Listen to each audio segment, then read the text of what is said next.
સુરતમાં પાટીદાર યુવતીએ એક યુવકના માનસિક ત્રાસથી કંટાળીને આપઘાત કરી લીધો હતો.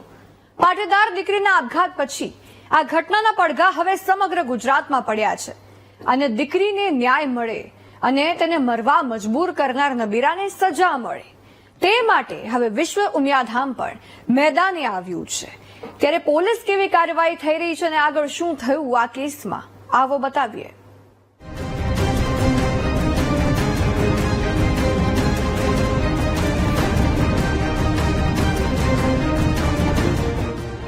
સુરતના કતારગામમાં 19 વર્ષીય નેનુ વાવડિયા નામની પાટીદાર યુવતીએ 13 જુલાઈએ ઘરે ગળે ફાંસો ખાઈને આપઘાત કર્યો.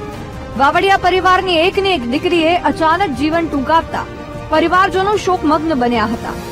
આ યુવતીએ એક સગીરની પજવણી, માનસિક ત્રાસ અને બ્લેકમેલથી કંટાળીને આત્મહત્યા કરી અને આ પજવણીમાં નબીરાનો બાપ પણ તેને સપોર્ટ કરતો હોવાના આક્ષેપ થયા છે.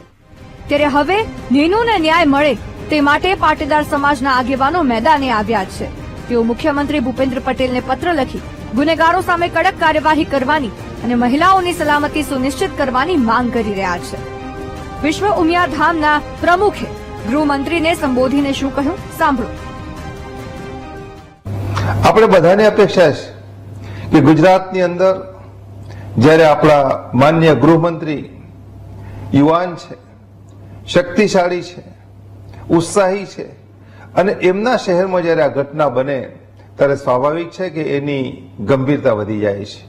અને સરકારને મારી નમ્ર વિનંતી છે કે આની પાછળ જે કોઈ જવાબદાર હોય એ જવાબદાર સામે કડકમાં કડક સજા થવી જોઈએ. આ કેસમાં પોલીસે આરોપી યુવકને ગણતરીના કલાકોમાં ઝડપી પાડ્યો હતો, પરંતુ તેના 18 વર્ષ પૂરા થયા ન હતા. હાલ રિમાન્ડ પૂર્ણ થતા જેલમાં ધકેલી દેવાયો છે. બીજી તરફ પાટીદાર સમાજ સહિત સર્વે સમાજ આ દીકરીને ન્યાય મળે તેવી માંગ કરી રહ્યા છે. ત્યારે જોવું એ રહેશે કે નેનુને મરવા મજબૂર કરનાર નરાધમને કડક સજા ક્યારે થાય છે. કેમેરામેન દેવેશ સોલંકી સાથે ધ્રુવ સોમપુરા, વીટીવી ન્યૂઝ, સુરત.